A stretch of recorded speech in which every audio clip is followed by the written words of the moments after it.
Greetings, adventurers, and what a crowd we've already got. Give yourself a round of applause. I'm loving it already. We have one hell of a match for you now. We have the Overwatch Belong Arena Clash Finals. And will we have a new name on the back of that trophy, or will we have the existing champion's name? There is only one way to find out. So let's get them on the stage. We have the Spartans.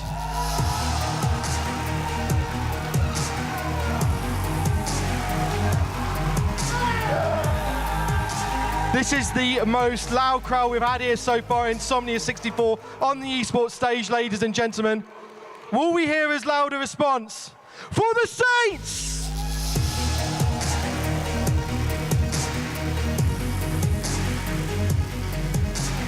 Health and safety, that's a health and safety issue there. We'll talk about that later. What an entrance. And as they sit down and get ready, we have got an electric crowd here. We are going to cut over to Big Hungry Phil and Gio.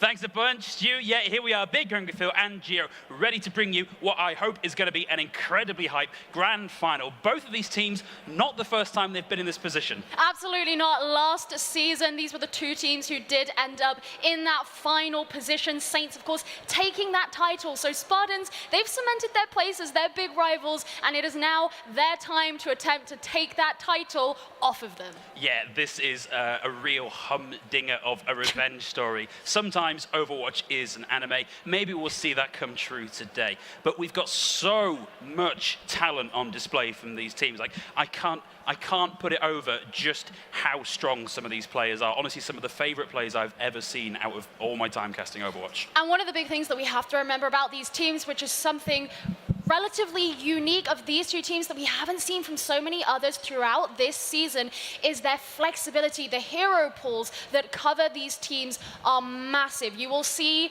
players flex onto different roles, different heroes, start switching things up like crazy because they just have the pure skill where they are able to do that. So expect to see some variety, expect to see some really creative things come out of these teams, because whatever one of them brings out, the other one is going to have an answer. Yeah, I've got certain expectations. I'm expecting these predictions to come true.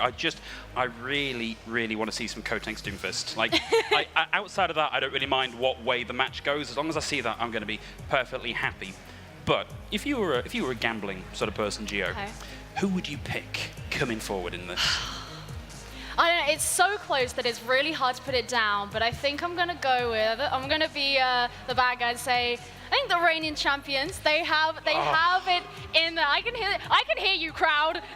they have it in them. They have it in them. They know exactly. The thing is, not only do they want to continue holding that title, but Spartans are the last team they want to lose it to. Yeah, so absolutely. They really want this. They really want this. Yeah, well. What about you? Well, I mean, if you can't tell by my demeanor during that blasphemy, I've got it hard for the Spartans. Honestly, I think. Do you, Phil?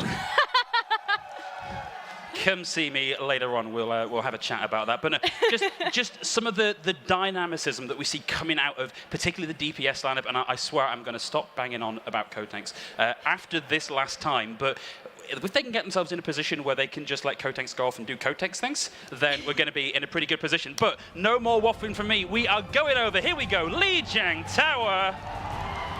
Starting things off on Garden.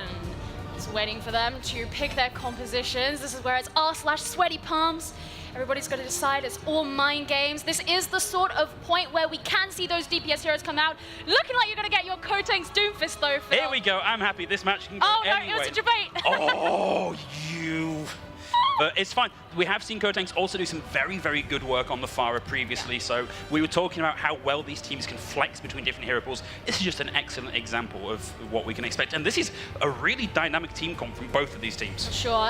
Actually, the matchup that I'm really looking out for is Harjot and Padshak, these two Sombras that have completely dominated this tournament this season, and they're going to be going head-to-head to see who can get those best EMPs, who can get those best hags, in come those Tracers. But here we go. The medal is about to hit the floor as you see Dog coming in, piling up damage. Straight First down. kill of the game. Goodbye, Django. But Nyx with the follow-up. Curio Cotex in on the action as well. We do see Django brought right back into the fight. We're on board with Nyx, falling incredibly low. Has to have Magic Marv there, ready to keep them alive and in the fight. And it looks like they've done enough to secure that point presence and get an early cap as the point finally unlocks. They've sent Spartans back to do a soft reset, but they will be coming back in, ready to have that Wrecking Ball come in, but he's been hacked. Yeah, this is a really awkward position. The last thing you want to be is a hacked Wrecking Ball. It makes you a huge round target. Chimpy in the backline takes out a quick double. Django and Nyx with the follow-up. It's going to be another reset needed for Spartans to get in on this. Right now, it's very much looking like Nyx is holding so many of those cards in his hands. Even when Magic Marv wasn't right by his side, he was still getting so much value, getting those rockets directly in. And when you've got a damage dealer like that, preventing a team from accessing this internal point that's inside a room, that can be all that it takes for a team to not be able to start getting those percentages on the board. And Saints are already getting closer to that 40% mark. Yeah, but look where we are in terms of ultimate charge. Nyx only at 60%, Cotanks already a full charge. Django gets his opposite number, Nyx with the follow-up. It seems like Spartans are just coming into this maybe a little bit half-cocked. They're not quite ready to go for the full engage. They get a couple of picks taken off them, and they have to go back and do it again. I suspect they're potentially waiting for that EMP to be online so they can combine it with Cotanks' barrage and use that as their win condition to be able to get in, take Saints out definitively, and be able to start accruing percentage for themselves. But if they leave it much longer, then Saints are going to take this point, Phil. Yeah, this has been very, very passive. Padshak has actually been struggling to get in and do the damage they need to do and get that ultimate. We've got it on Lano, so watch for these sneaky angles. Cotanks coming in, gets a double. Django taking themselves out of the fight, gets a parting blow with the minefield, but it's not going to be enough. Spartans coming back in, flipping that point. Django, revenge from the grave, though. And now Spartans, of course, they're going to have it in their favor, and they still have that EMP online. They didn't end up using it with the barrage, which means they have all the more resources to use in these incoming fights. Yeah, Harjo, though, no slouch either on the Sombra, has that EMP ready to go. Chimpy gets hacked in the meantime. Watch these Sombras, because these hacks are so vital in dictating how this fight goes. In the meantime, of course, Lonio and Cotanks get a couple of nice kills on the board there, and that's going to buy them another little bit of time in which Saints are going to have to come back, reset, and try that again. Saints know that they have some time where they don't have to rush into things, they don't have to waste their resources, because they already still have more percentage on the board. So of course we saw Harjo just translocating out there, get back to his team. They're all going to come in together.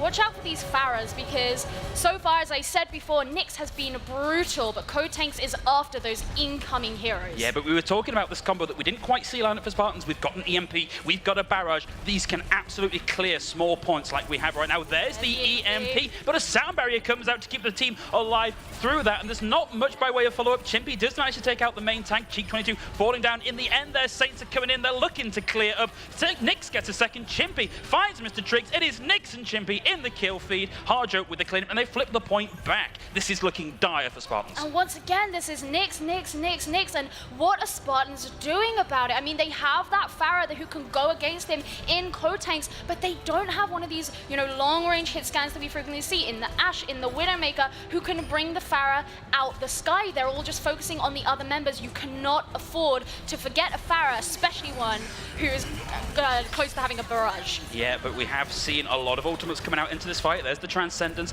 and actually after all those ultimates get popped, it's going to be Django doing the most work. They're getting the kills with the mines, just with the primary fire. Padshak did get chance to finally actually pop the EMP, but it's no good. We're in overtime. We are in the last dregs of this map. If anything's going to happen, it needs to happen now. Nice, just able to get that minefield in. Cotank coming back out, getting in on the recon test, finds Magic Marv in that fight. Is that going to be enough of an opening, though?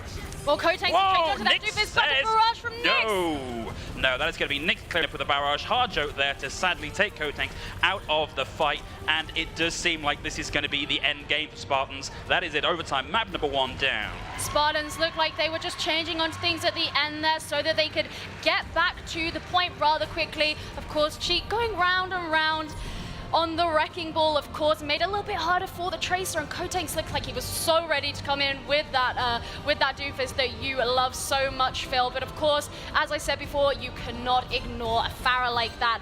However, coming into Night Market, once again, the sort of map where you can expect to see these DPS heroes. The thing is, because you then have to go and land on the point, when we see GOATS matchups on this point, we often see the team who first caps the point is the one who can aggress in further, but these are all heroes that tend to position themselves away from that point. And we want to be watching out for Chimpy, who's looking like he could be going after Kotanks, who'll be up in the sky, but then he can also be vulnerable to those hacks from Padshak, Phil. Yeah, it still really could go either way. Early hack gets in onto Nyx. Nyx able to get out of the way, not taking too much damage. Chimpy down though. Kotanks managing to find the sniper whilst their back was turned. Kotanks getting a quick double there and a third. This is what I said. Let Kotanks do Kotanks things, and that fight is yours. Nyx does not want to be left out of the equation there, but we are going to see Spartans taking early position on the point with Padshak brought back in at the end. Spartans didn't want to hang around. They decided they were going to go in aggressively, and yeah, sure, a sniper can take down a Pharah, but if the Pharah gets there first,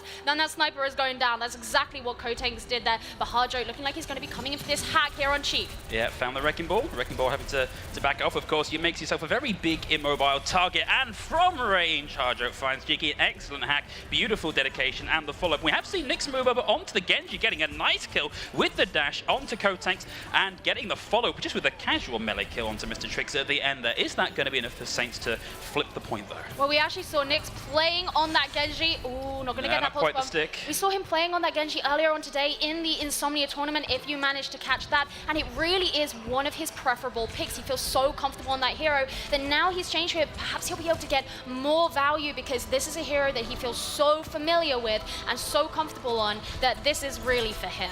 Yeah, that's unfortunate. Harjo has the EMP online, did get taken out in that fight. That's a huge opening for Spartans. Kotanks round the corner with the barrage, finds Nyx, but Chimpy a long way from washed up, gets the answering kill like his Kotanks. Padshak still not quite at this EMP, getting very, very close. Will hopefully have it in time for the next fight. Yeah, he is getting very close, but Harjo already has his, so perhaps they'll wait until Spartans come in and make their next engage, and they'll be able to spring it on them before Padshak even has a chance to attempt to do the same thing. And so far, Saints have been, you know, hitting these targets very, very well and constantly going for those support heroes as well, which is always something to look out for. But he's getting ready.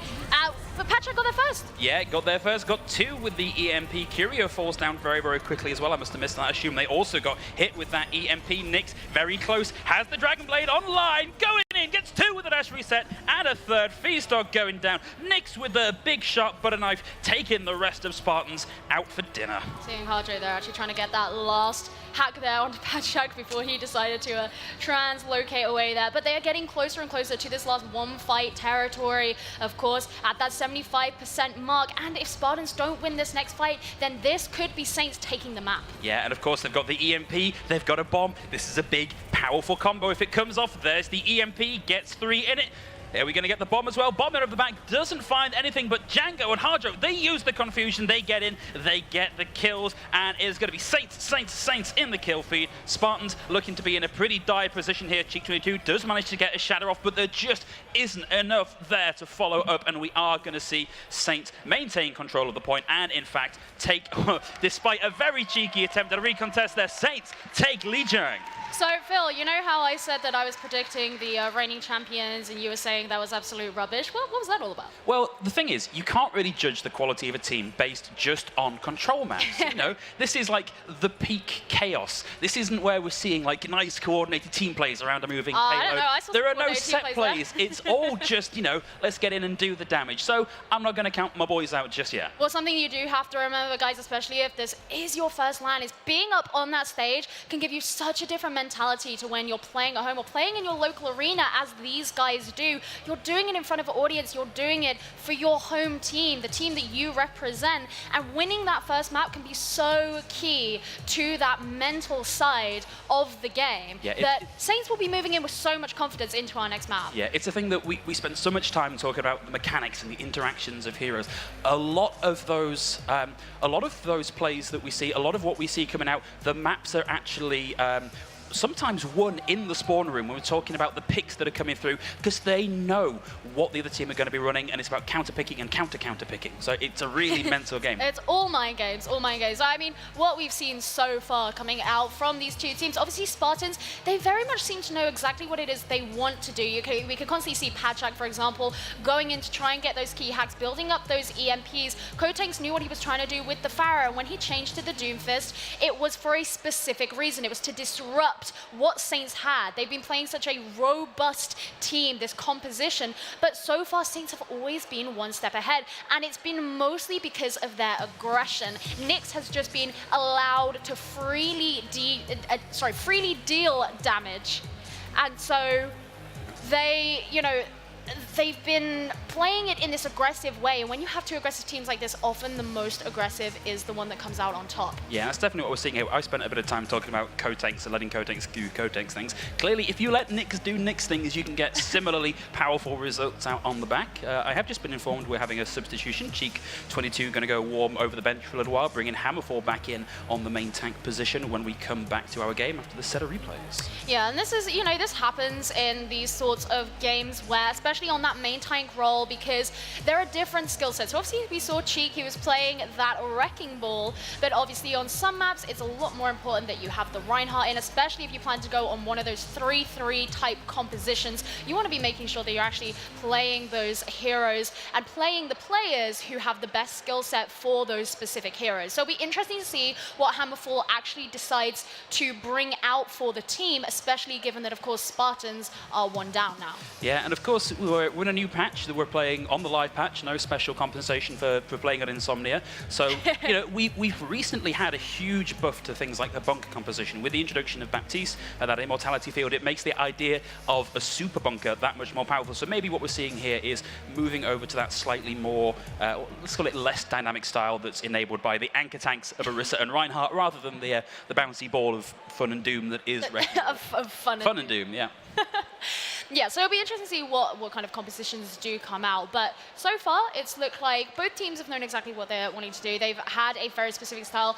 Both these teams, obviously, you don't need us to tell you this, but they do have a lot of mechanical skill. So I suspect that moving off of those DPS heroes will be a little bit heartbreaking for them. But we did mention at the beginning that these two teams have so much flexibility. They have really broad hero pools. And so even if they do move onto the next map, which we don't yet know what it is, okay, it'll be Dorado, we do know what it is, that they will still be able to play things that are more viable on those maps, even if it's not those kind of DPS heroes. Yeah, I mean, we are slowly moving away from the era of just go goats forehead, where these DPS picks are now a lot more viable. But the thing to bear in mind is these teams have spent a long time scrimming, practicing goats. So maybe we'll see that come out here, but it looks like both Saints and Spartans are having a lot of fun with those more mobile DPS comps, so would not surprise to see that again.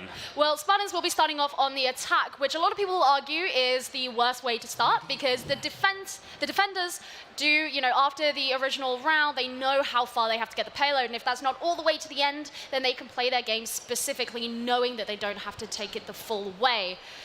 Not sure on that, Torbjorn. I think they're in sport. They're just trying to get you to talk. Come on, learn the game. But Saints, actually, they're going to be bringing out, they're going to be putting Harjo on the Widowmaker. And the interesting about Harjo is actually he was a new pick for the team this season. He came up from the Challenger team, which is the one league down from the Championship. And he's moved up, he's been ascended onto this roster. And he's a very, very good hit scan player. He's also got an amazing beard. An amazing beard. So he will be there to be trying to put too much pressure onto Spartans and trying to prevent a dive. Yeah, but speaking of dive, we have got dive tanks on the field. Spartans looking to run this more mobile version of the Goats comp, sometimes referred to as floats. You see where the dive tanks coming in over the top. Harjo having to take a load of a backspace there. We're still sort of jockeying for position here. Nobody really quite in a position to get that early kill. Saints, particularly Nyx, playing in a very, very aggressive way, taking control of Red House. Very, very good positioning.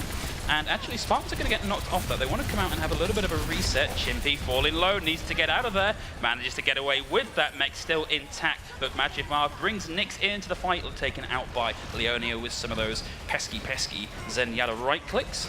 Payload not making a huge amount of progress, starting to finally tick over a little bit. Ooh, early barrage taken right out by Hammerfall, diving straight into Nyx, causing those rockets to backfire a little bit. Chimpy loses mech. That's going to be Spartans taking that fight. Just got the pilot form Diva, and Harjo left to go. And we're going to see Hammerfall press right up. They want this fight to happen as far from the payload as possible to get all that beautiful free progress. And they are going to be ticking over now to be getting a number of their ultimates. Kotangs, of course, with the Self-Destruct, the Primal Rage. We should be having the Transcendence soon. Of course, Padshak in Brick Jail will be able to kick things off with that rally. Yeah, speaking of which... Saints now, they're going to have to decide. They're coming in with the same composition, but they're in a different part of the map now, and this can sometimes change things. Yeah, and crucially, they've just lost Django, main tank going down early in the fight, especially when they've got that ultimate online. Is not a very good position to be in. Chimpy falls, losing the mech. It's falling down to Padshak, as you mentioned, locked in that Brig Jail. So it looks like we are going to see Spartans, once they've killed this last straggler, not sadly able to get in and contest. McMagic Marvin Nick's valiant effort, not quite enough. That's a good cap time, though.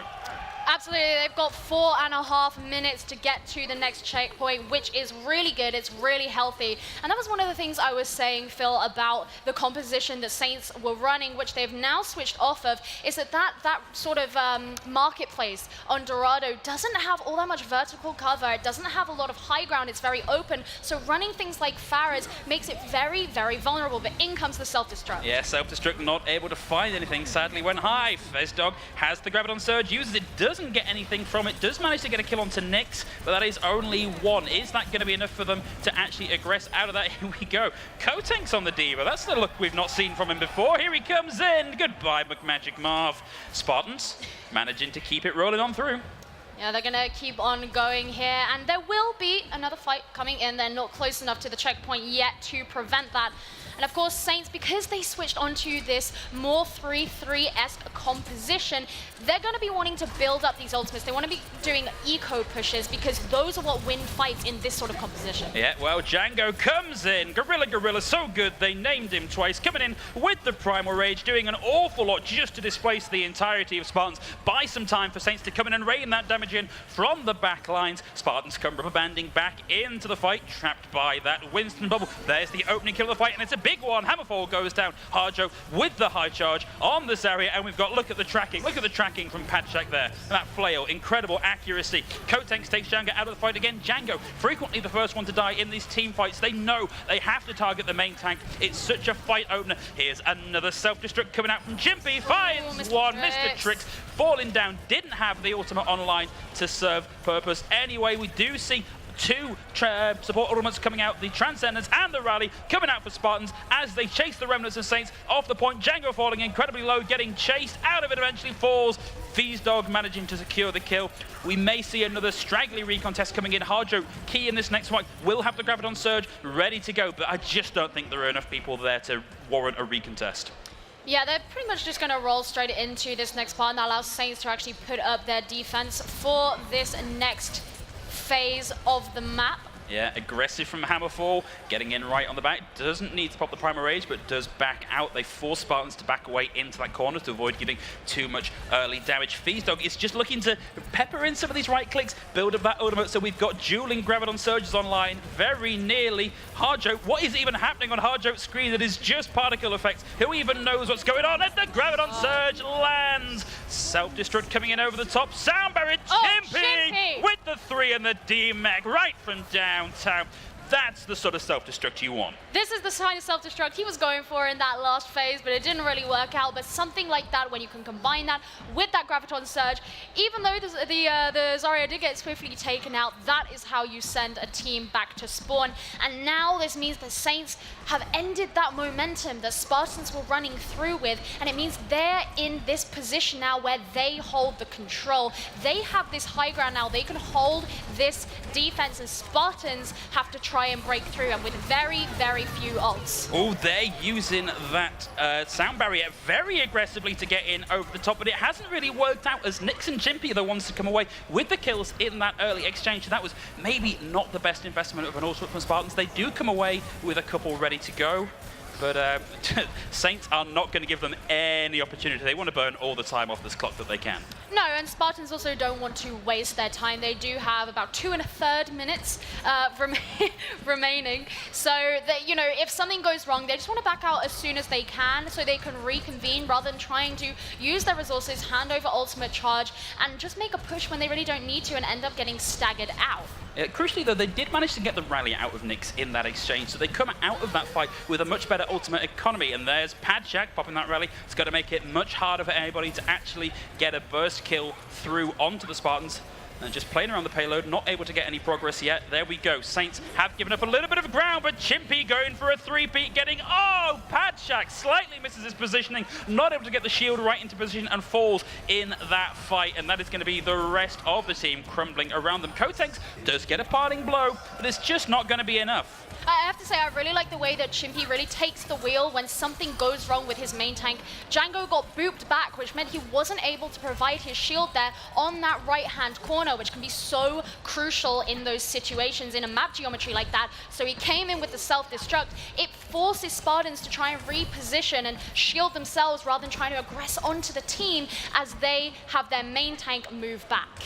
Yeah, like Harjo just using the little Zarya bounce to get back into position as quickly as possible. Feazdog, we may see this Graviton Surge coming in under the bridge to lock them all into position.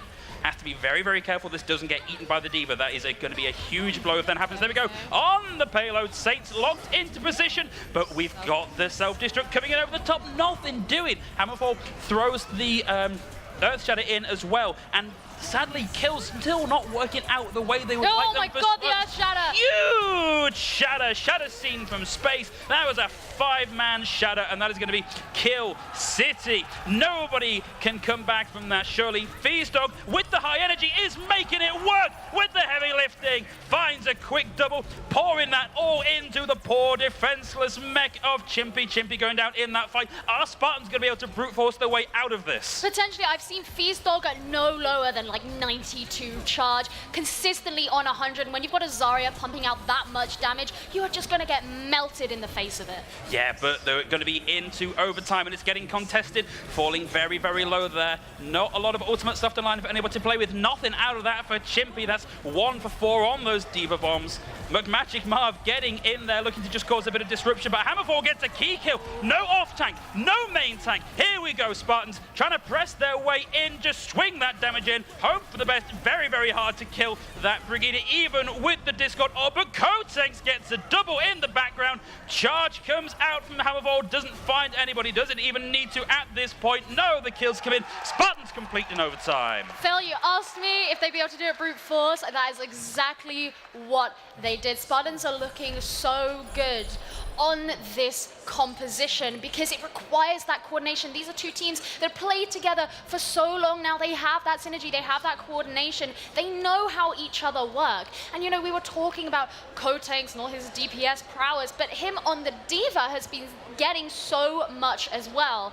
Obviously, I can't put Chimpy down, who got that amazing self-destruct, but that is why we are seeing these brawly fights. That's why we're seeing the power come out from these teams. And now Saints know that Spartans got all the way to the end, albeit in overtime, which could be important if Saints end up getting it all the way to the end as well. But they know that, and so they know what they're up against. They know what they have to beat in order to take this map. So we spent a lot of time talking about our DPS players, and obviously they're not playing DPS in a lot of these compositions, but I think it's worth noting, I think Saints have the upper hand in their support line here. Magic Marv, Curio, they have been so consistent, whereas Leonia, very occasionally we see them throwing Transcendences into lost fights. So really, we want to see Spartans tighten that up a little bit in this next round if they want to take this the distance. Well, the interesting thing, one thing that I've noticed is actually Spartans consistently going for particularly Curio. And Curio is someone who not only provides a lot of value as a support and provides a lot of healing, but he's also incredibly mechanically skilled. And so he deals a lot of damage for the side of Saints. And so you'll actually see that he gets targeted quite a lot, gets brought down in fights, and Spartans have been consistently trying to find a way to isolate him, which is obviously not a position you want to be in as a Zenyatta who can move barely faster than a snail's pace. But here we go on to the next attack. Yeah, and that's a very, very brave dive coming in from Django. Goes in alone, receives the Discord Orb, immediately has to back out, but we're seeing pretty much the same thing happen there to Django. And Nyx in the back line, well, not in the back line, in the back, just peppering in those rockets, hoping for the best. Spartans have already given up the high ground. Yeah, because they want to back off and they want to hold the defense elsewhere. They're going to be pushing Harjo on that Widowmaker away so they can't get those opening picks through this choke point.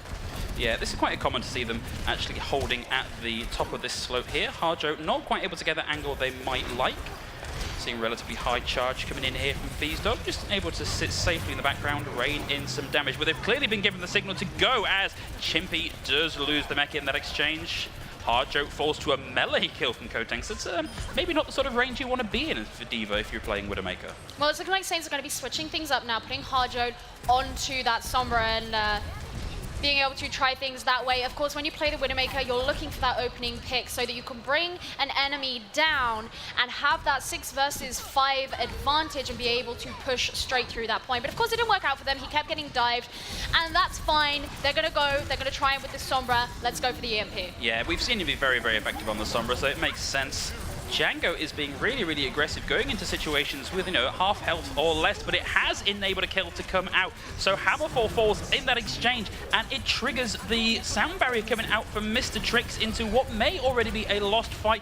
Feasdog, they're not quite able to do the damage on the back of that. Nyx comes in with the barrage, gets a 1-for-1 trade. Feasdog, great presence of mind there.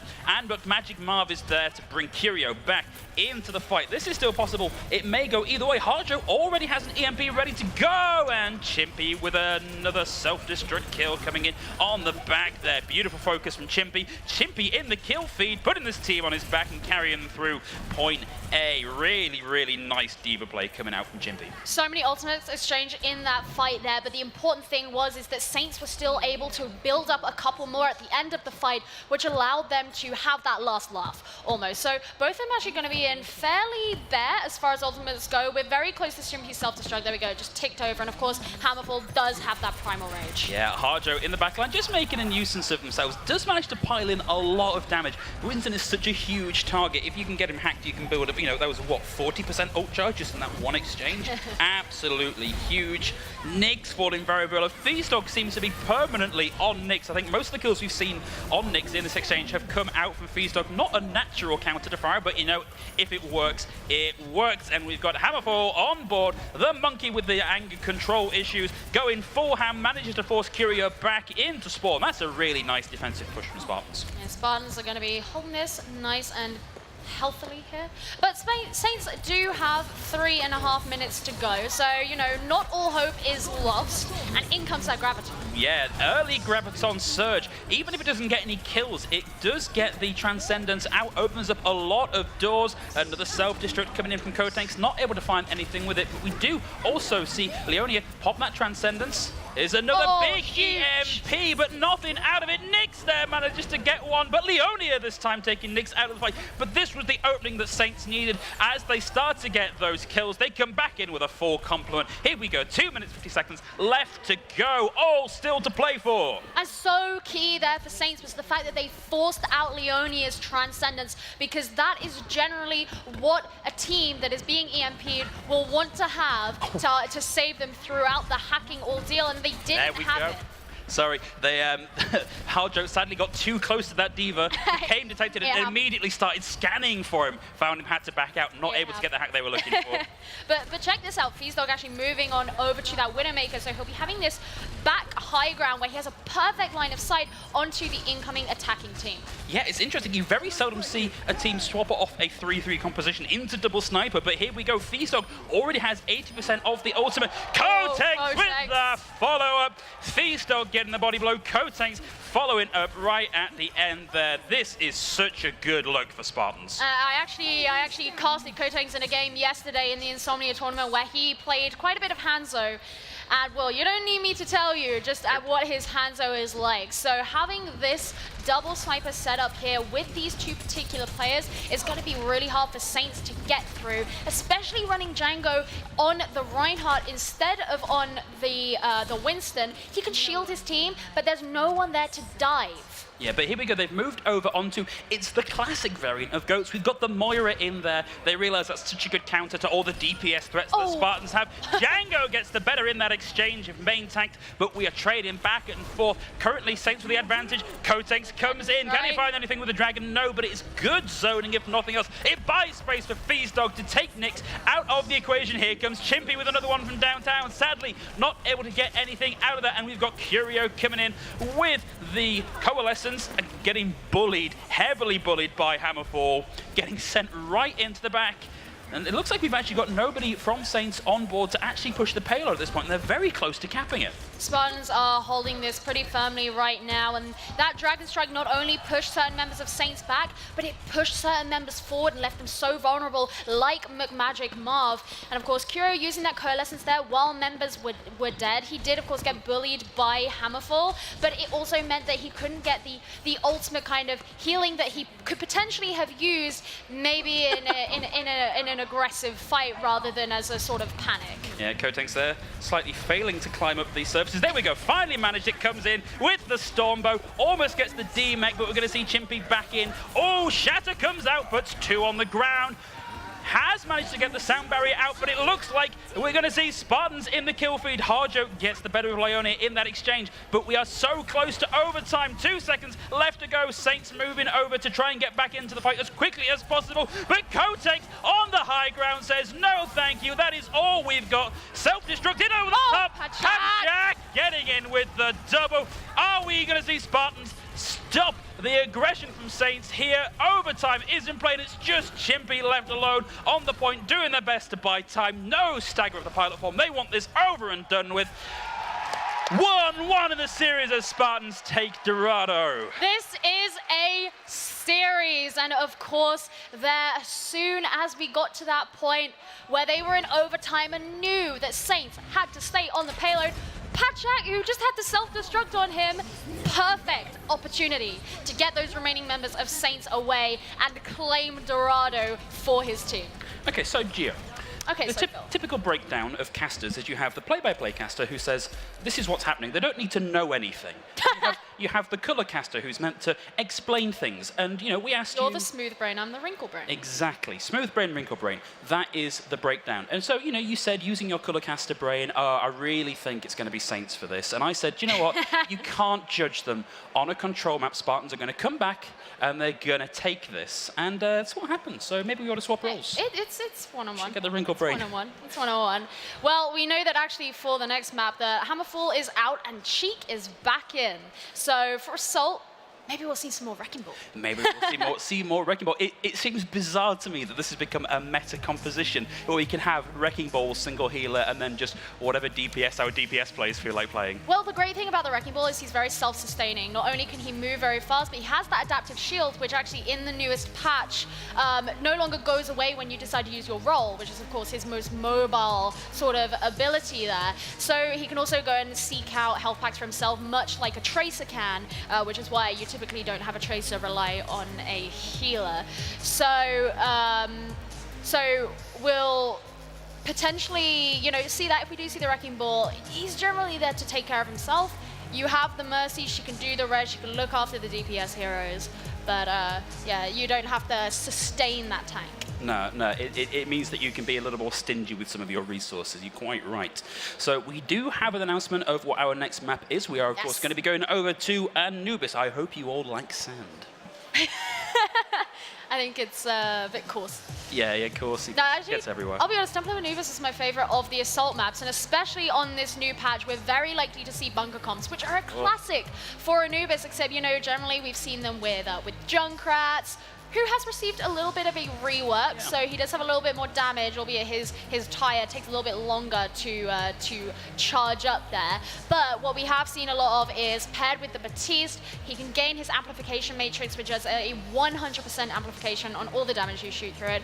With the Orisa, have a Bastion, and it's very, very hard for a team to get through that, to dive on it, and you can have a really solid, robust defense using that composition. Yeah, if you're going to be diving that sort of position, you've got to have a checklist, which is, let's get rid of the immortality field. Don't lose die. forehead.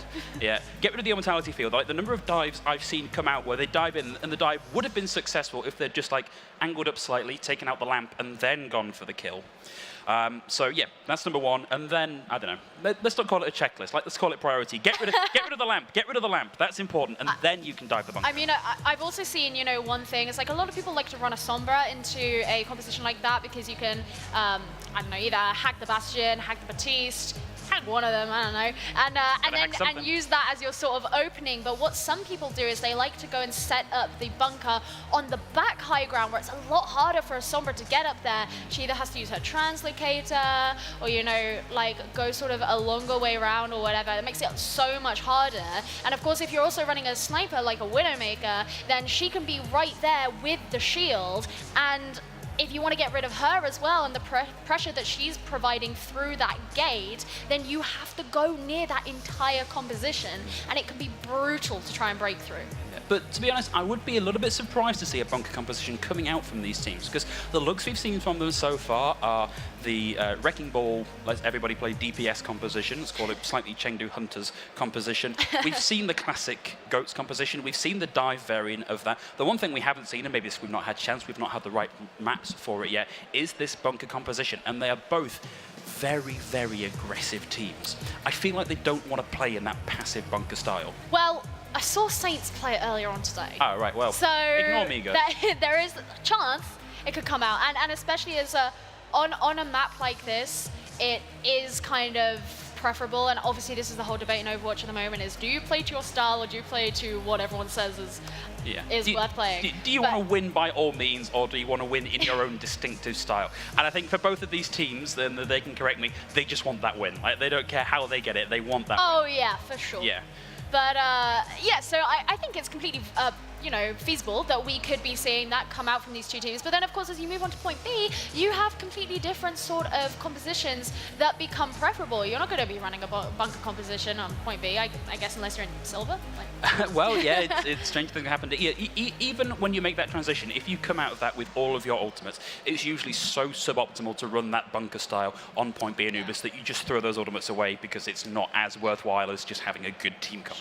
Sure. Which is not a position we're often in Overwatch. It's usually, these fights, they hinge on the back of key ultimates in the right place, unless, of course, you are just going to get walked past and knocked off the point because you're on a bunker on the low ground. Well, I think one thing that certain players will be very happy about is the fact that we're seeing a lot more Genji used on the attack of Temple of Anubis. That's something that I know that Nyx may be a little bit happy about. He does like his Genji, we mentioned it earlier, and that was always kind of a classic. We would always see the Genji on the attack there, and we're actually starting to see it again a little bit in this most recent patch. Yeah, now that it looks like Goats might actually have been not killed, it's still very strong, it's still sometimes the best thing to run, but it's not the be-all and end-all anymore. So we are seeing people let out of Brig Jail. Sure, and especially like with Temple of Anubis, especially on this first point, you have the gate. They call it the gate. This big choke point in the front. So you often try to see a lot of poke damage and a lot of pressure coming out from snipers, because if you can get someone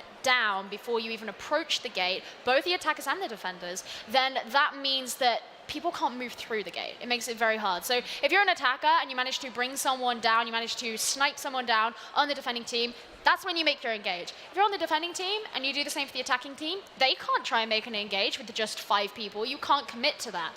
And so what we often see is teams try and make a rotation in through the left-hand side, in through that corridor. And that's why when you often see these defense setups that are on the bridge, they can then just turn to their right and they actually have that fight there. So, sometimes it can really be in the defender's advantage. It can, but we're very nearly in a position where we can just see what these teams are bringing we don't to have bear. To predict anymore. No, we can actually see what they're doing. Let's hear some noise for the Saints and Spartans in the audience, please, guys. Woo!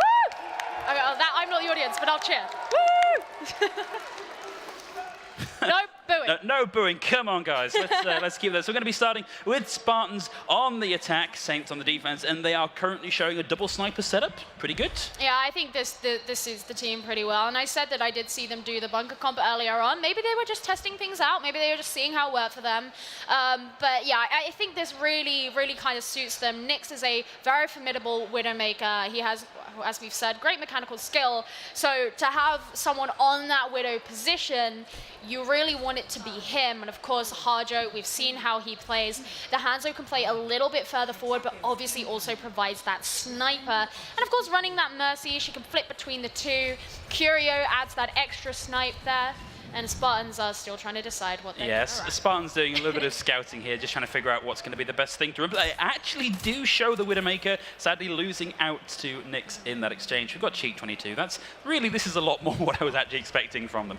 I can't believe they spent so long on the DPS picks there. All right, they're just going goats. Yeah. So their aim here is going to be to just sustain those tanks, get through to the point, and force Saints to kind of change their positioning and how they're playing to accommodate them. Did manage to get a body blow there onto Lionia. So you don't want to be leaving your Zenyatta really in the line of sight of a Widow there. Mr. Trix gets a kill onto Django. That's a nice opening. But Magic Barb goes down. This is going to be a one and done for the Spartans. Yeah, as soon as Nyx fell off the side there, he couldn't get back up. He was in such a vulnerable position just to completely get died, which of course happened. He got stunned out as well. And that's that one player, that one really important player who you want to be relying on to put on so much pressure. And Spartans managed to take him down very, very quickly. Of course, like I said, they just rushed straight to the point and forced that positioning. And now, Saints, they've switched things up for their next defense, so they'll be starting off on this 0 line for all these ultimates. Yeah, but I mean, that fight was over so quickly that the Spartans themselves haven't actually got any ults on the board. They're getting close to a couple, but they're not in a snowball position just yet. Well, Cheek 22's got the Primal Rage online, and it's time to bully a German in a suit of armor, guys. Smashing him into the corner. Padshak coming in with the rally, going to help keep the team alive. Django does fall in that exchange. Spartans looking in a really good position here. Saints need to get their house in order if they want to come back in and recontest. 2 ticks down already. Contest is finally starting to happen. We may not actually see a recontest here. Curio bullied in the corner. Pops the Transcendence. It's not gonna be enough! 6 minutes. 6 minutes left. That's their time bank. And I mean, part of the reason why Spartans run such a good GOATS composition is because Padshak doesn't play a Brig like most people play Brig. Padshak doesn't stick with the main tank and try and play defensively. He's like, no, I'm going to run in, I'm going to shield bash, I'm going to flail, and he plays... Padshak says, no, I am a DPS player. For sure. I am going to do damage per second. He is a very, very aggressive Brigitte, which not only is what a team doesn't necessarily expect, but it can also be really, really hard to deal with. Now, of course, it does put him in somewhat of a vulnerable position if he's using those shield bashes, but people just can't keep up with him. They can't punish him fast enough because they're focused on other people, and that is really something that Spartans have sort of in their back pocket that they can use in a situation like that. So I think one of the difficulties is, like, the perceived wisdom is, if you've got a Zenyatta on your team, you put that Discord Orb on the main tank and just try and take the main tank down as quickly as possible. But then, of course, that means there's no Discord Orb to go onto Padshak, and he can just do what he likes because he's so hard to kill on Brig. Well, actually, I'm liking the look of this defense because I think it's quite colourful. We've seen them do this. This is not the first time they've run this composition. That is very true. Now, Kotanks, the thing is, so what we saw before is Kotanks put his turret in a place where it meant the attacking team had to decide whether they were going to focus on the defenders or if they were going to focus on the turret. And this is actually the exact place he put it. It's a classic. And so it means there's a crossfire as they come in. And that's really, really hard to deal with. And if you choose to deal with the turret, you still have the incoming fire from the defenders, especially from Feazdog on this Ashe. Oh, immediately taken out. So much damage. Padshak clearly just dedicated space there to trying to find Hardjoke coming in on the Sombra. This is going to be such a hard nut to crack. Yeah, it's looking like they're actually going to stick with the Sombra Genji as well, which isn't a bad shout on this map. It just may be pretty hard to break through what Spartans are running here, and it could be hard for Hardjoke to actually get in to build up that percentage. Yeah, Feazdog not actually quite inside that shield there. Here comes the dive, and we see Feazdog actually get displaced, but throws the dynamite in. A lot of damage coming in over there. Django falls. Kotank's coming in. Lionia with the follow-up. Chimpy with the bunny blast. They're not quite able to get anything done. And as the smoke clears, Spartans keep hold of that Curio.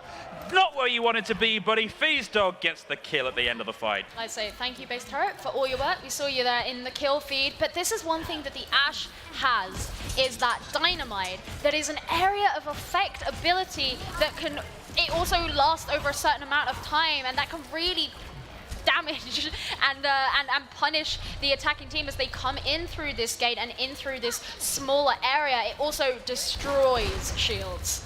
Yeah, it's really, really unfortunate. And Saints are maybe not playing in the most grouped up style where that dynamite does the most damage, but they still want to be in the position to shield their supports. Another dive coming in. Looks like that was a displacement there coming in from the coach done. Fees has Bob ready to go. We see Mr. Tricks using that Valkyrie. Even harder for Saints to get in and do the damage they need to do. Kotanks gets the D-Mech onto Chimpy. Here's a self-destruct just for good measure. Goodbye, Chimpy. Padjack gets the kill with the self-destruct, and that's going to be Saints going back to spawn and thinking about it one more time. Just, I mean, Padjack able to just take a nap at the end there. And here's what's happening, right, is they're making the dive. Cheek uses his Fortify, which makes it so much harder for them to actually dive onto that main tank and bring them down. Curio uses the nade to keep his team healed, and as soon as that nade has gone, that's when Spartans can just bring them all down because they've used their support ability. But look, Harjo. this is it. This is what we need.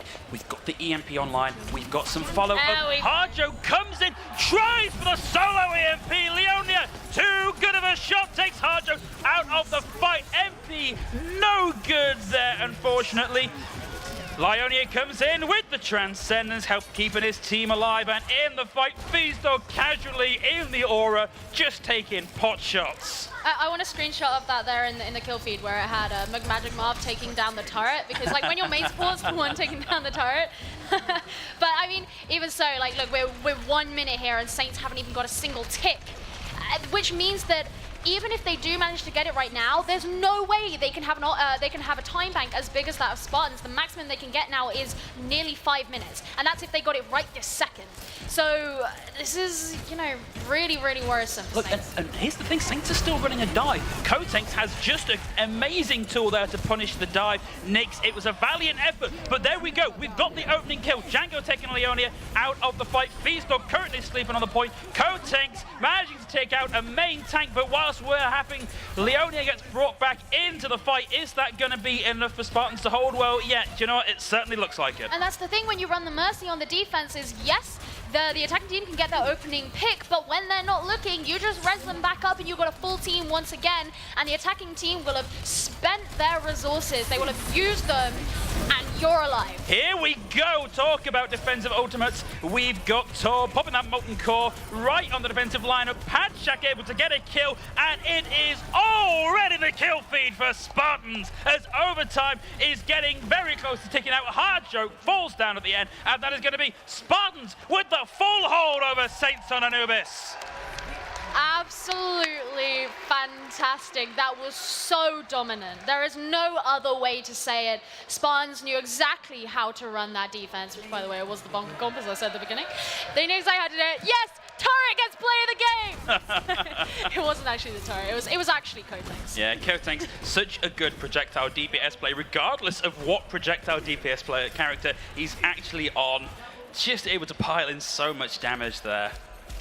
Kotanks or Fury, you decide. Shout out to those who know what I'm talking about. I'm just going to laugh anyway, because it makes it seem like I know what's happening.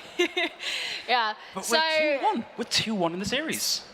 Spartans are going to be feeling so good because they only need to get this next map, and they have taken the title It's match off point, of people. Saints. So, you know, but, you know, it's looking like we're going to be having another substitution going into the next map. Hammerfall's going to be coming back. Yeah, Cheek 22 and Hammerfall swapping over before we get to Saints Row. Just have a quick look at some of these plays of the game. Saints Row? Saints aren't taking the row. Saints on Kings Row. There we go. Yeah, unfortunately, this was the bit that spelt disaster for this defense. Nyx not being able to get back up onto the high ground meant that they got taken out so quickly, and we then didn't have a full team ready for the 6v6. So much damage down, you lose your Widowmaker. And here's this aggressive Padjack Brigida style of play that we were talking about. Just look at it. Initiates he just goes with the all shield in, bash. and then he turns into a monkey. Yeah, it's crazy things that can happen, and unfortunately, not quite a good enough charge to connect there, and it means that Django is trapped in the room with the Angry Monkey. Cheek 22 gets the kill at the end there, and yeah, there was such a as a real bulldozer of an attack. You know, Saints never really got a chance to recover from that initial push. And the other thing there with the Brigitte is that, you know, her whip shot extends so far beyond her that even though there were tanks body blocking that entrance there, no damage was going to make it onto Padshak, but he could get the damage through there. It's just, it was a very well played Brigitte. Yeah, really, really was. And it shows you just how powerful aggression can be. Here we go, Harjo getting taken out very, very quickly on the back of that scoping. I almost feel like that was just a random shot taken by Feazdog. Just thought, you know, if I was playing a Sombra, I'd probably be about there right now. And got it. Really good prediction. Yeah, I mean, yeah, that's the thing. You kind of generally expect there to be a Sombra on maps like this because even if they're not going to stay on it, they generally go out to do the scouting. So if you just shoot around, you may get the Sombra, and that's yeah exactly what Feazdog did there. And he played really, really well on this Ashe. I mean, everybody knows because I say it in every cast, but I love Ashe defense. I love Ashe on her defense. I think she has so much utility as a defender, and Feazdog just used her so well. Did we ever actually see the Bob Ultimate come out here? Because I think after this push, Feazdog comes back out on a Tracer, and I don't remember ever seeing Bob on the field at any point. Oh, I didn't see it. We might actually see this in the replay.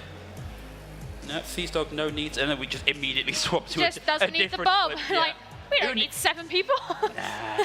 Well, I mean 8 people, because you've got the res on board as well. It's just so hard to displace that style of bunker composition. I guess the turret counts as a 7th pick. So. Yeah, so hang on, between the res and Bob and the turret, this Well, it feels like a bit of a Res mismatch. doesn't just animate a new person. No, but it brings back an effectively- old person. Yeah, it means you've got to do an additional person's worth of work to get the kill. That makes sense. Know what I'm talking about. Yeah, so we're going to go one more look at Kotanks' play of the game on Torbjorn. I kind of think the last time I actually saw a Torbjorn play of the game that was not just like Torbs' corpse and the turret doing all the heavy lifting. Everyone's favourite play of the game. Yeah, exactly. I love it. But, you know, going into Kings Row for our next map, things may kind of just become a little bit more conservative because typically it's pretty much a GOATS map. Yeah, I mean, even before GOATS was really a thing, you know, the Rhine-Zarya combination, this map is famous for just how strong that combo is here. Yeah. And so, you know, it's one of these maps where GOATS is the optimal strategy. That said, we have occasionally seen some good sniper defenses. Yep. So maybe, especially, you know, Saints, they showed a little bit of a preference for running those snipers. Maybe they'll decide to go something like that. However, after having lost the last 2 maps to Spartans, their biggest rivals, by the way, then they may actually think, okay, we just want to play standard, and because this is what we think they're going to come out with. Because I personally, I think I'd be surprised if Spartans didn't come out with a GOATS attack at the very least. And so they may just, you know, completely match them on that, take that to them, rather than trying to play about with snipers. Because this is the point now in the series where they can't afford to start playing about. Like, you know, they can't afford to do that because they may lose this. Yeah, this is crunch time. Exactly, they may lose this title. Yeah, so they are going to be showing, it's pretty much what we expected. It is the Zenyatta variant of GOATS. It's still a very, very strong composition. Honestly, this wouldn't surprise me if we saw this coming out from Spartans on the offense. This seems like the sort of thing they'd do. I suspect we'll probably see Padshak do a little bit of scouting first. Yeah. See how Saints are actually not moving up into a defensive position. It could be that they are waiting for Padshak to come do the scouting, because it means it will take more time than him just kind of, because you often have a Widowmaker to do scouting as well. Yeah. So if they're hiding around the corner, then Spartans have to do more effort. Yeah, they've actually opted not to do the scouting at all. Padshak going straight over onto his Brigitte pick that I'm sure he's ecstatic about. And we've got Kotanks on the Doomfist. Yeah, boy. Yeah, boy. We have seen him, and he just likes to bully Reinhardt. Like, watch for the Reinhardt matchup here. You don't often see a Reinhardt versus Doomfist matchup. Kotanks coming back out again. Goes in with a random punch, just hoping for the best. Does a lot of damage there. Helps get the DMAC Chimpy going down. That's an opening. That's a lot of health, a lot of utility, a lot of damage off the board. Django goes down. Spartans coming in. Warlike rattling those spears, knocking the Saints off the points. Now, the interesting thing there is actually Kotanks went for that Diva Mech after the Reinhardt, as you said, because what he was trying to do was use that uppercut to get himself in the air and land the hand cannons over the shield. But of course, the Reinhardt had his Harmony Orb from Curio, and that made him a lot harder to kill. So going for that Diva Mech, meaning she can't swallow damage, she can't be there to body block, she can't be there to tank, really push Saints back. Feasto just a casual check back and forth there. Has the Graviton Surge, but Chimpy chomps it down. No Graviton Surge for Feasto. Here's the answering one, though. Curio takes out Kotanks. Curio in the kill feed, everybody. That's where he lives now. As Saints come roaring back in the fight, finally getting a defensive hold on this. And that's the thing, Curio is like the king of volleys, right? Zenyatta does so much damage when he is volleying in those orbs of destruction. You do that straight into a Graviton Surge, you can bring down 3 people just like Curio. But that means now this fight is taking place in this choke point. Yeah, but key to this, look, we're in the point now where we've got this tank ultimate cycling. Django comes in, does manage to put Mr. Tricks on the ground, but it doesn't matter. They come back up. Lionia with the Transcendence keeping everybody alive. Curio pops their own there. Nyx as well coming in with the rally armor to keep everybody alive. We did see Chimpy! Chimpy with the 2, Nyx with the follow-up. Spartan's going to have to go back and rethink that again. We actually saw Kotanks jump in to try and stun out that D.Va, but she had already taken flight before he was able to land. So, of course, Spartans, they're going to be coming in once again. We'll be popping that rally to kick off the fight. Yeah, and we've seen Kotanks now moving off the Doomfist, so they are running now the mirror with Kotanks running the D.Va. So it is even Stevens in this fight. Harjo, however, currently winning in terms of ultimate charge. Kotanks has got to be on the ball, but goodbye, Django. No more main tank for the Saints. Feasto currently at 50% damage, already has that ultimate ready to go, but it's a big shatter. Goodbye, Chimpy. Goodbye, Nyx. Spartans, they figured out what the missing piece of the puzzle was, and here they go. Starting to make their way through the streets phase now. Harjo, of course, didn't end up opting to use that Graviton Surge there, which is perhaps part of the reason Kotanks decided to switch, because he wanted to eat that up. But now we have 2 Zaryas who each have a Graviton Surge. And this point here, where you have the next contestation before they get to this checkpoint, is a place where lots of grabs get brought out. Feasto Coming in from the high ground. Just trying to play around. There we go. Graviton Surge comes out. Harjo this time. Chimpy eats his second Graviton off the map. But we've got support ults, and we've got them in spades. Everybody has thrown their ults at this fight. Curio and Nyx still have theirs. We may see Saints stabilize here with these resources ready to pay. Chimpy has the self-destruct ready to go, and we've seen them be so powerful with that. But that is going to be it. Magic Marv with the finishing blow there for Saints. Spartan's got a lot of progress in there. 2 minutes, 42 seconds left to go on the clock. Can they make it happen? And this is the difficult thing the Spartans now have to face is where Saints are now based, they control all these entranceways. There are 3 different ways into getting onto this payload here, and they control all of them. Spartans will most likely be coming straight down the main, not going to split off, but it is a very, very strong place to hold. Yeah, out comes the rally from Nyx. That's going to be the signal for Saints to go and press in and aggress. They want this team fight to happen as far away from the payload as possible, get as much distance back towards the enemy spawn as they possibly can. Spartans, they have 3 ultimates online. Nothing comes out of the Graviton Surge. Feasto's going to feel pretty bad, brother. This is how you do a Graviton Surge, folks. Nothing coming out of the self-destruct, though. Here's another self-destruct. Kotex throws it in, finds nothing. In the meantime, Nyx has taken Mr. Tinks out of the fight, and we've got that Coalescence on board, ready to push in. Shatter comes out. Django puts Padcheck on the ground, and that is gonna be Hammerfall trapped in the stairwell. That's not where you want to be. Completely isolating the main tank at the end there, and something that was so key was the fact the Spartans used their Transcendence even after they lost a member, and that meant that Saints, Curio, he brought out his own Transcendence, which he used to push the team along, send them even further down the street, allow them to deal in that damage and build up those percentages. When you use the Transcendence second, you're generally in that advantageous position, especially when the team who used it first had already lost a member. Yeah, and Harjo comes out of that fight with so much energy that they are able to build up this ultimate so that they've already got it ready to go, and they've got the rally armor coming in over the top. Again, it's going to make it very hard. The Shatter comes out from Hammerfall, does put Nyx on the ground, but there is not enough there. Harjo on the high ground manages to lob the Graviton Surge in, but there's no follow-up onto the ultimate. And we've got another Shadow ready to go, and an aggressive Coalescence coming out from Leonia.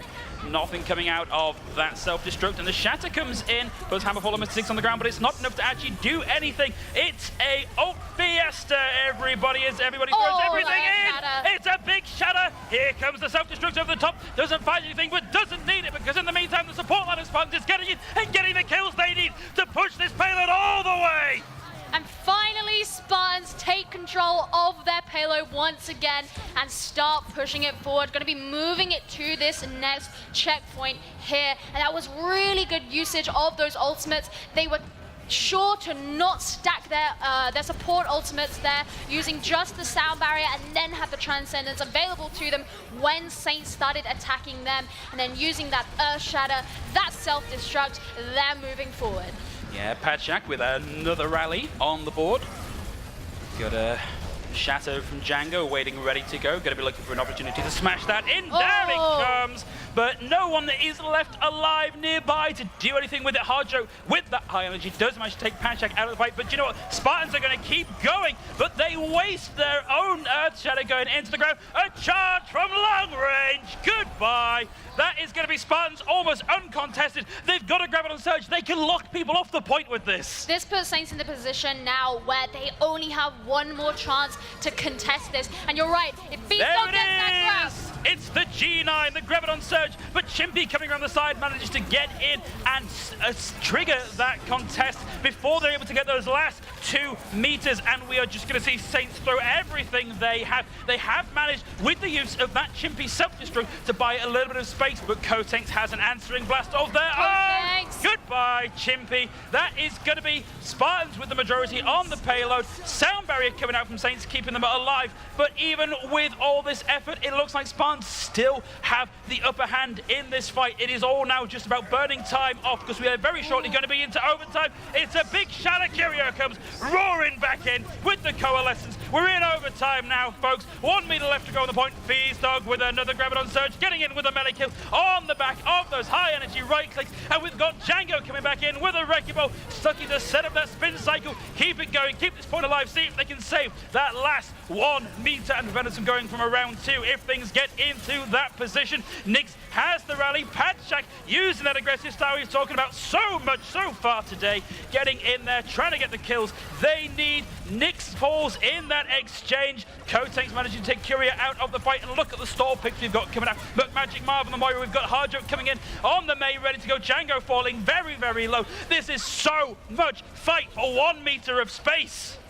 Both these teams are going to be looking for those support ults to help them along. Thus far, no one has any, but finally done it. Are going to be completing the map.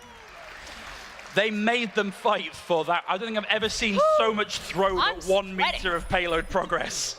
I honestly thought danger was coming in for Spartans there when Curio came out with that Transcendence, because they were so close to having brought down the entirety of Saints, and then he came out and helped his team along, and suddenly it was this constant back and forth. We had the trades, Saints having that spawn advantage there, because of course this last point is right outside the defender's spawn, but ultimately Spartans, they were able to lay in that aggression and take it to the end in overtime, but still the end. Yeah, well, you know, this means that we could see this potentially go to a second round on King's Row.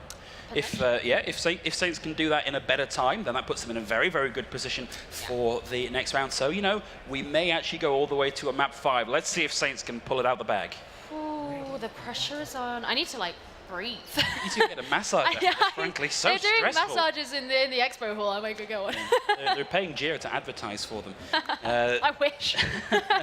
Here we go. Spartans opting for a bunker defense, and Kotanks playing the Junkrat this time, and you know, it's a thing that we've seen this variant work for them previously. I'm going to be honest, the only instance in which I've seen a Junkrat work really well on King's Row defense, especially on this point, is from Jake from the Who's Now Lords, which should surprise no one. Yeah, but so there you go. Generally, that's your standard. Not my favorite pick, but I'm going to trust Kotanks. He knows the projectiles. I'm especially got my eye on Beastdog, because we've seen what his defending Ashe can do. But Saints are looking like they're not going to be coming out on anything tank heavy, anything that requires that shield break. But Nyx could be in trouble against the hit. Beastdog versus Chimpy. Feels bad for Chimpy in that exchange. Hardshot, however, a bit more of a threat, but of course it's very difficult for them to actually do the damage they need to do past this Orisa barrier. They need to really, really focus to wear that down. And then, of course, she's almost always got it back and ready to go. And here we go. Hardjo has spotted what they need to do to try and break this shield. Hanzo has so much shield break potentially if he can just line all those storm arrows in and get ready to go. And I like this. We have to have Chimpy throw the dynamite in. Django with the follow-up, smashing Junkrat into the pavement. And that is going to be Saints taking a very dominant attack. Leonia, not to be outdone, however, manages to get a parting blow. Leonia gets 2, in fact. What a showing from the Zenyatta player of Spartans. Never say die. Spartans did have to follow the team down onto the point, which was perhaps a little earlier than they'd have liked to do. Yeah. And that puts Saints in a position where actually they could just put the damage straight down onto them. The shield wasn't in an ideal position for Spartans. They weren't going to be defended very well. It's better for them to back out, allow themselves to die, stall out that time, and then start putting this defense together in this choke point here where it's very, very hard for the attacking team to push all the way through. Yeah, wholesale swaps coming out though. Both teams running the Zenyatta variant of Goats. Leonia very close to getting this Transcendence online. Doesn't need it, takes Nyx out of the fight by themselves. I feel like Leonia seems like they're taking something personal because they're getting so many kills at the minute. Able to just sit in the back and rain that damage in. It's because we said that Curio does a lot of damage on Zen. Yeah. Leonia was like, what about me? Yeah, I demand to be spoken about. Well, yeah, once again, Spartans, they're holding on to this defense. And as I said, it's very hard for the attacking team to actually get through this choke point without either using ultimates or getting that initial opening pick, which is quite hard when you've got a Reinhardt shielding the Well, speaking about an opening pick, Django finds Hammerfall in that exchange. That might be just what they needed to get in and start making some progress on the payload. But Magic Marv with the follow-up, and we are seeing it's full aggro time. Put your Reinhardt at the tip of the spear and just ram it into the enemy's face. And Saints actually have a lot of ultimates on the board, actually, so even coming into the next fight, it's not going to be dry, it's not going to be an eco push, they're going to be fully prepared.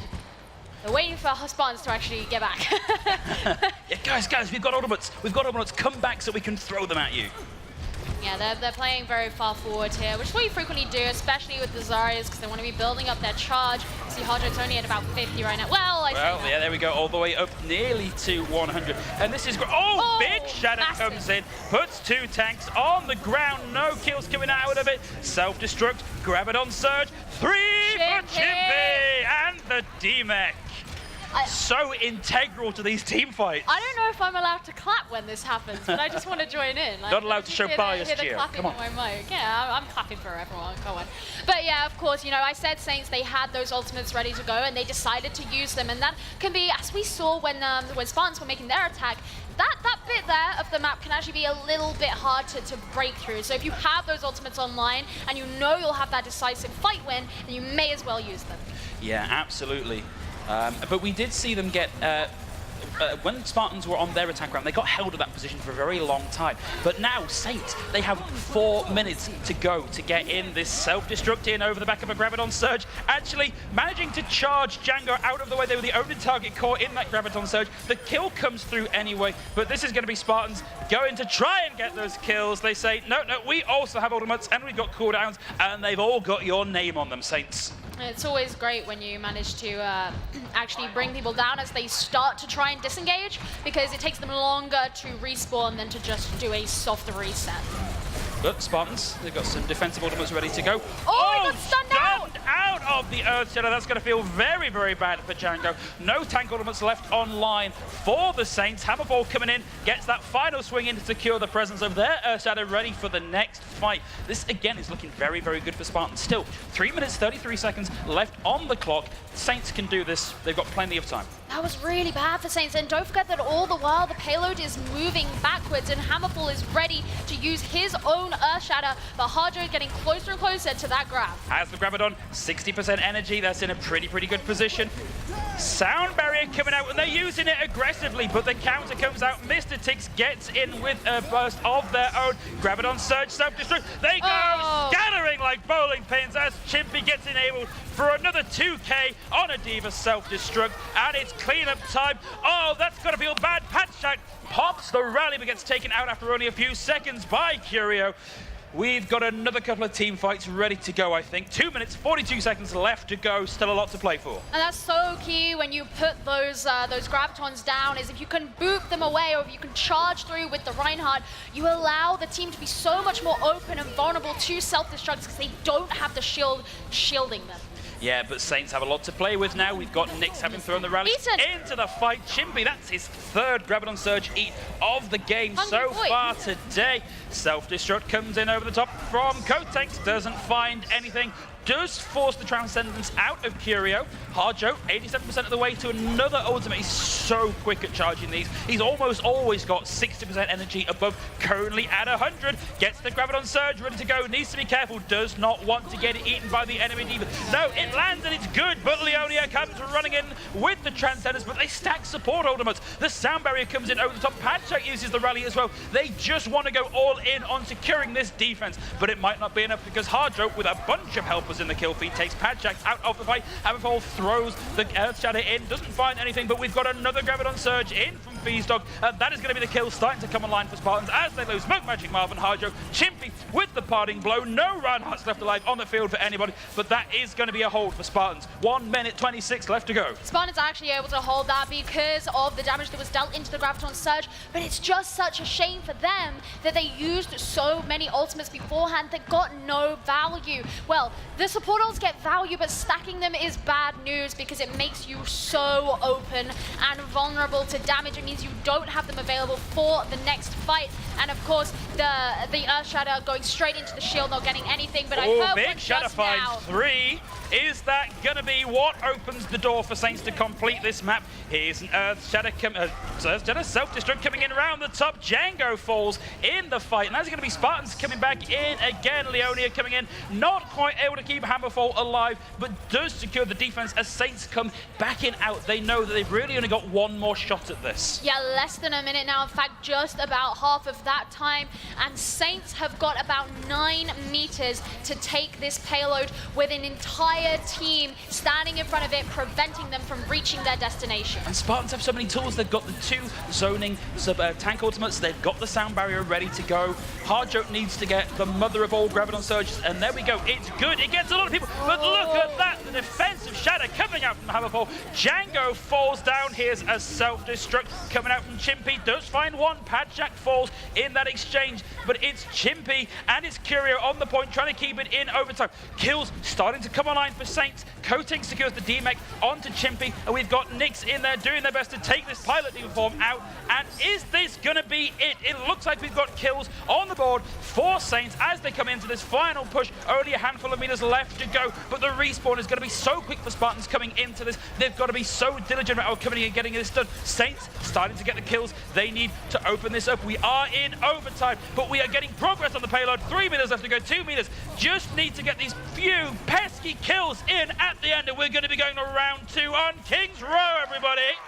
Saints managing to take it there.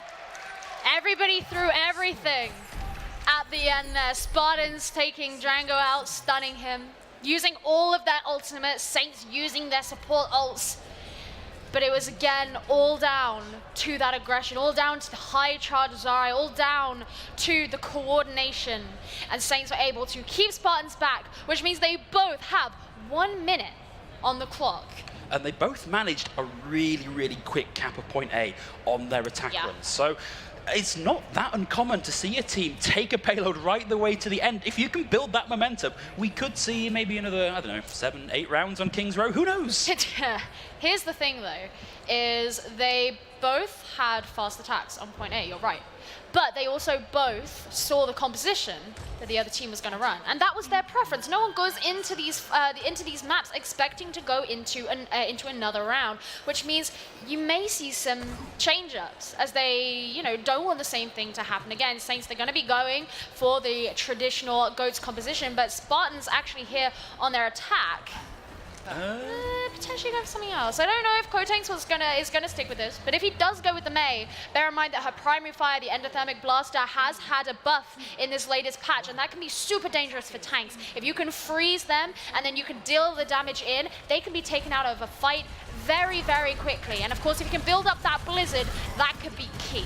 Yeah, but they are coming in with the Mei, opting to keep that in, using the wall to stop the retreat. Beautiful placement. It means they can get in and start aggressing because there's nowhere for the Saints to run.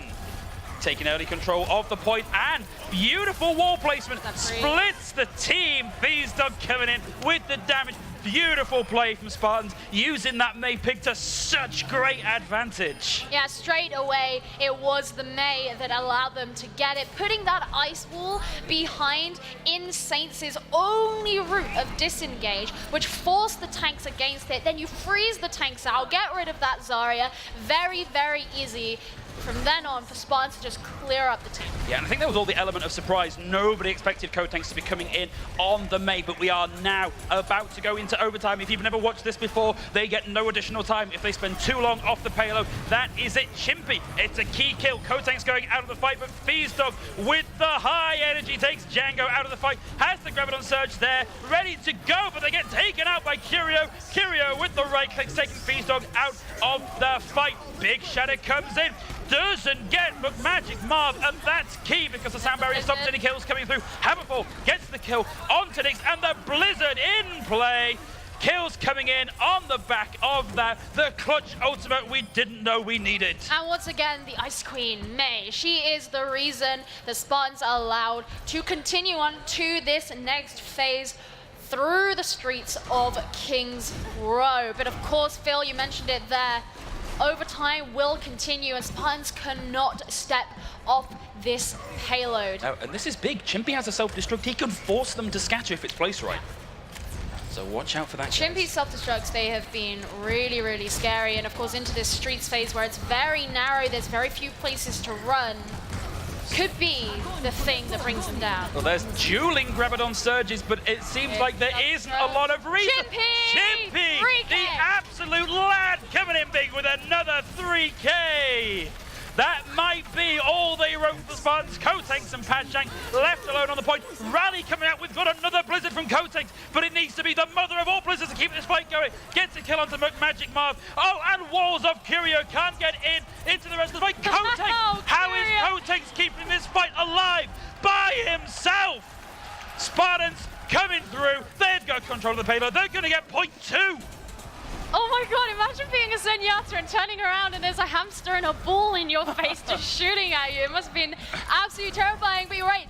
Kotanks is the leader. He's the ringleader of this team right now, and he is carrying them all the way through King's Row. But Django, he's got that Earth Shatter, and if they can bring down the members of Spartans and clean them up, then this could be it. But look, Kotanks is continuously just using that wall to buy free progress on the payload, and then of course they get into the close range. The Endothermic Blaster slows, freezes your opponents, and it means that your team can come just slamming into them and knocking them around with the hammer. Spartans, there we go, that's the kills they needed. Sound barrier coming out from Mr. Trix is going to let them just go and absolutely wreck Saints as they continue this overtime push. And you notice when that ice wall was down, the exchanging of the supportive abilities, the repair pack, the bubble, they are so well juggled because there isn't anything coming in that's stopping them from doing it. There isn't that threat.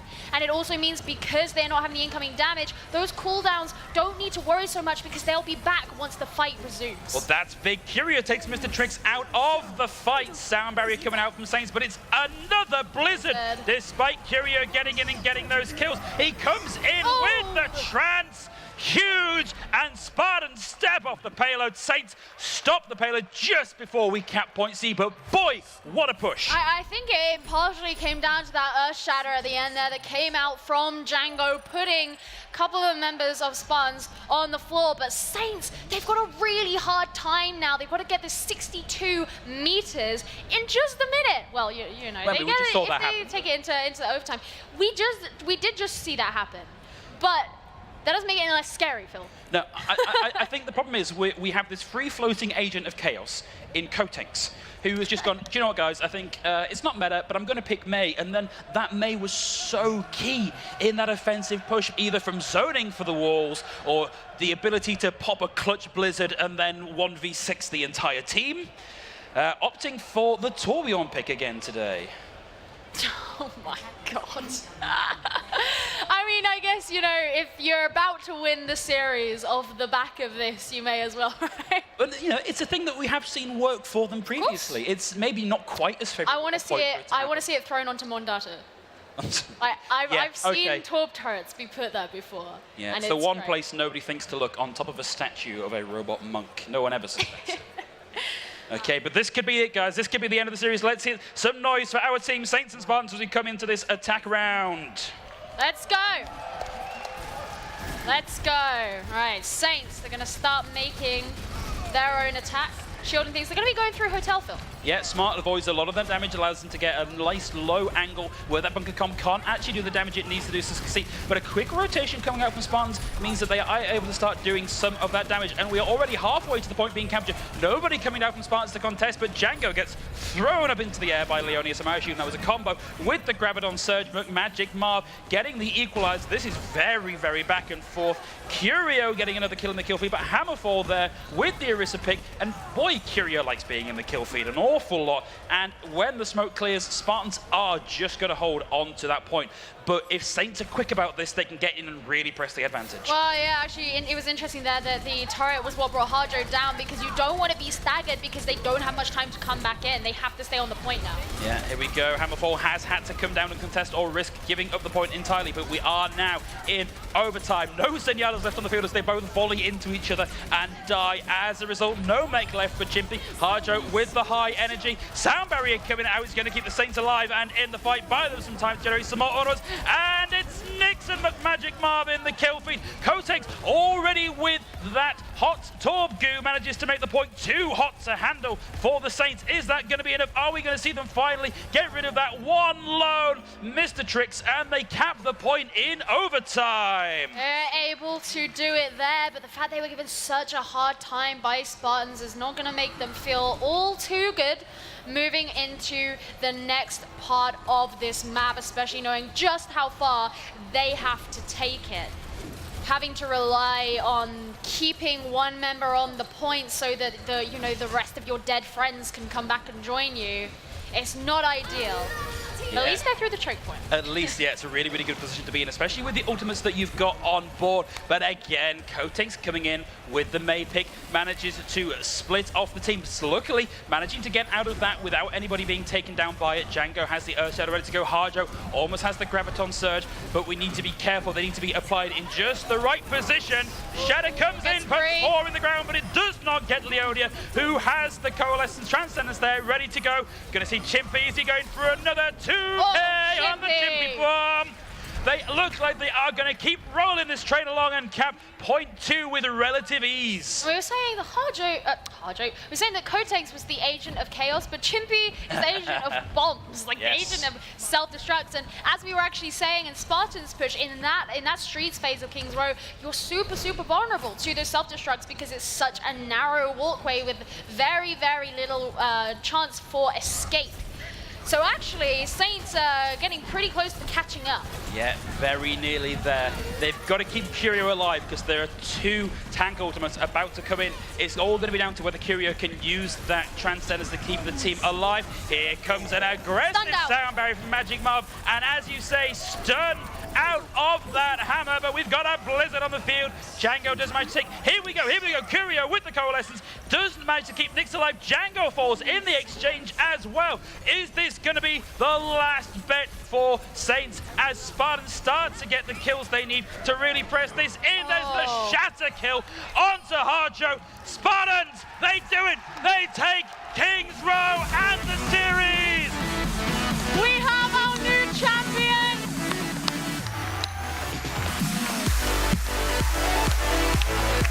What a play! What a match! Oh my goodness. Spartans just proved that they could outthink what it was Saints were going to go for. Saints continued on with these standard compositions, and Spartans did things their way. They knew that Kotex as a diva wasn't going to match up to Chimpy, so they put him on the May. Yeah, why not?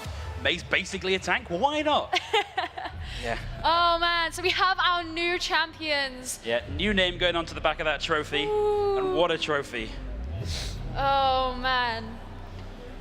We're going to have a quick look at some of the replays, but I almost thought we were going to get another round on Kings with that. It looked really good for the Saints for a minute there. When Saints actually got it to that, penultimate checkpoint that quickly after their all combinations in the streets phase, I thought actually I could see these guys taking it.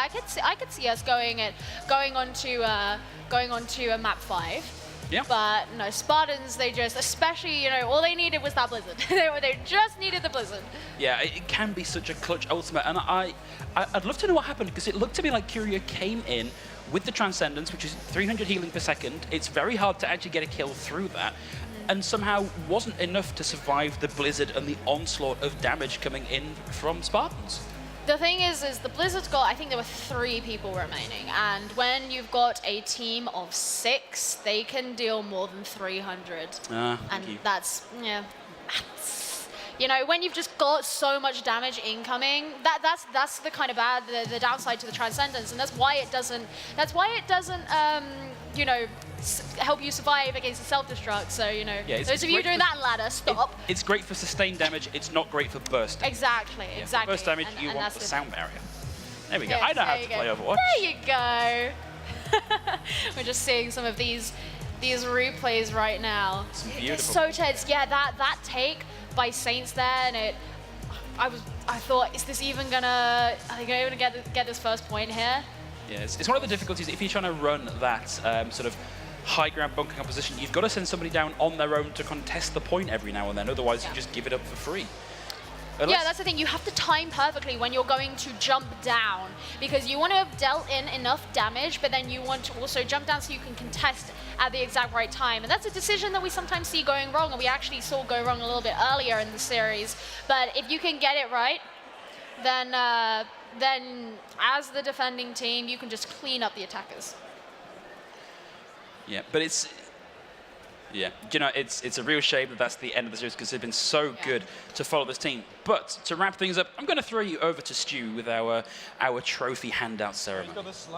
Thank you very much, Phil and Gio. It was such a good match. Let's speak to the runners-up, the Saints, Chimpy and Django. Let's just talk through that last battle for Kings Row. That's what the final seemed all about just then. Sorry? Battle for Kings Row, that last game, the last map. Just talk to us about what was going through your head.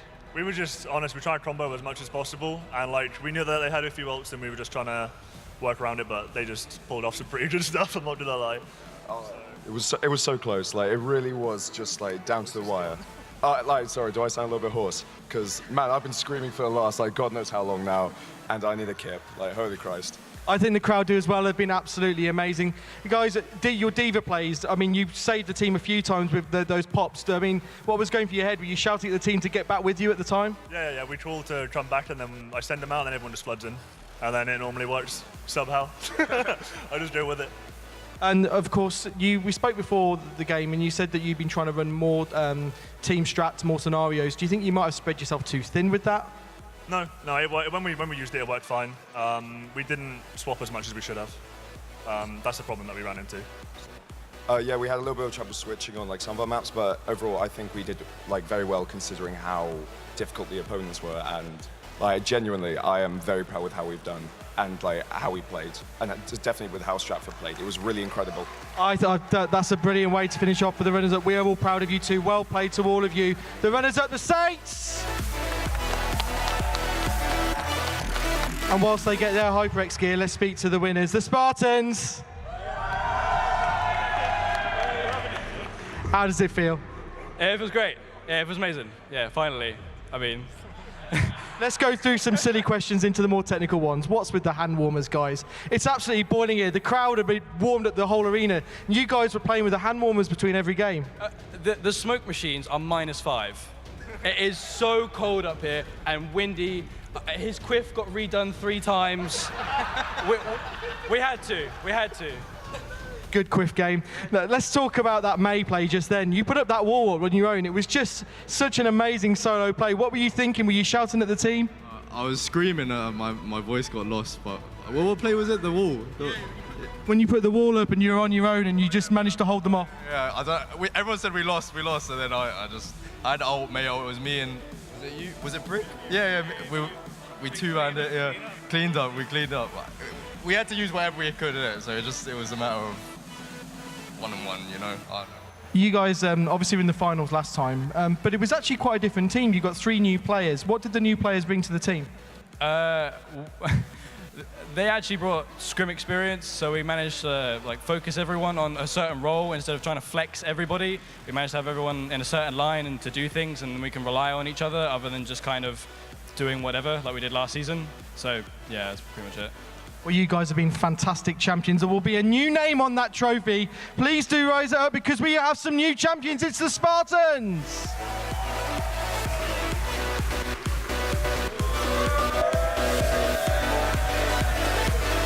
Very well deserved indeed. And while they enjoy their victory, we'll hand over back to Phil and Gio to talk about some new champions. Yeah, so wonderful to see new champions crowned, but the awards don't end just there. We've got a couple of more things to give out. So we've got a couple of, I don't know, community awards, you know, best effort. So we're going to start things off. Our award this season for the MVP is going to go to a guy that is already up on stage. It's going to go to Padshak.